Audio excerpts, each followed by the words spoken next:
This is a pocket hole screw, and it has completely changed my ability to create projects through DIY. Let me show you.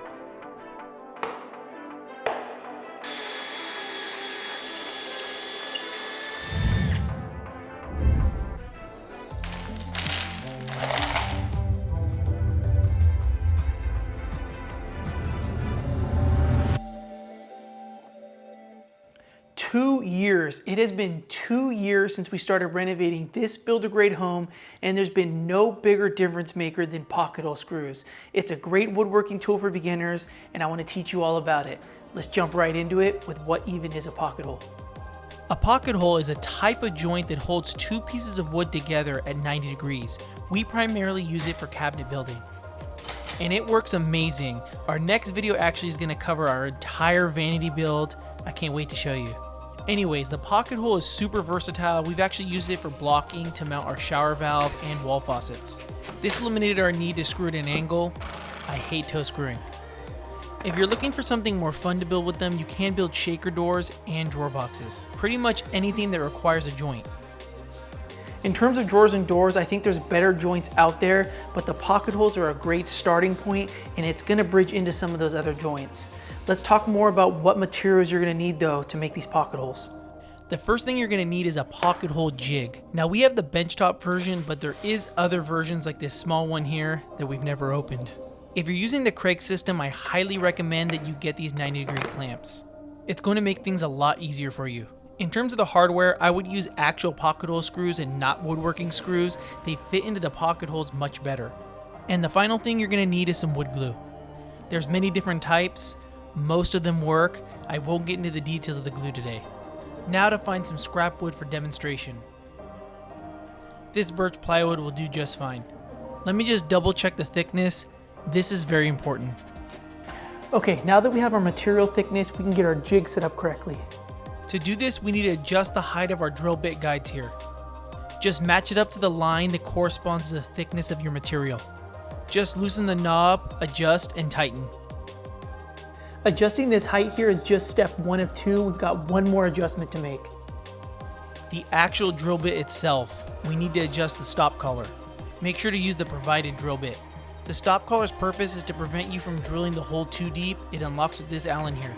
It's easy to set up. You're just going to place the drill bit in this slot here, which has these numbers that correspond to the wood thickness.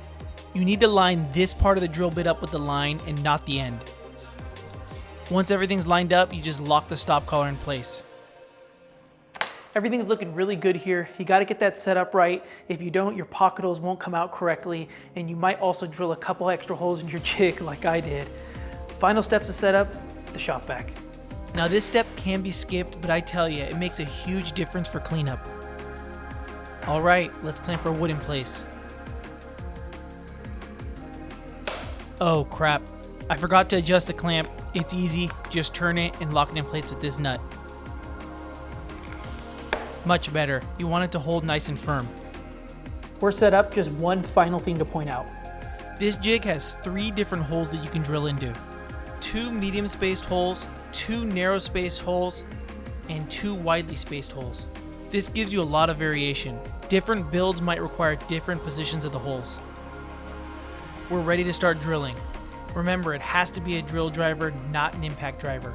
Drill driver for drilling and impact driving for driving screws.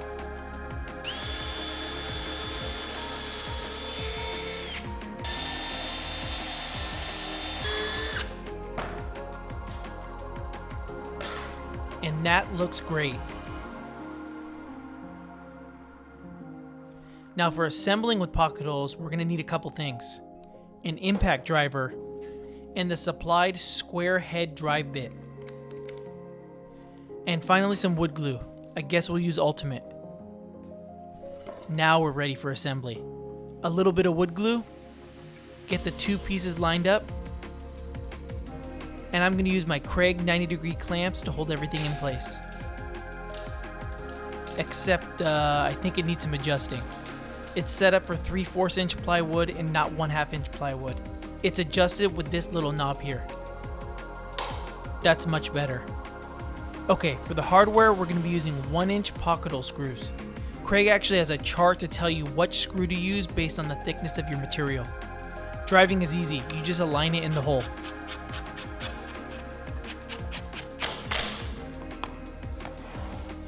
And we're done. Looks pretty good. Now remember, this is not how to make something, but how to use these pocket holes. Well, that's gonna wrap us up. Let me know if you have any questions at all.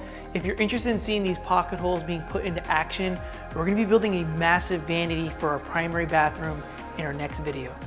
I can't wait to show you. Be back soon.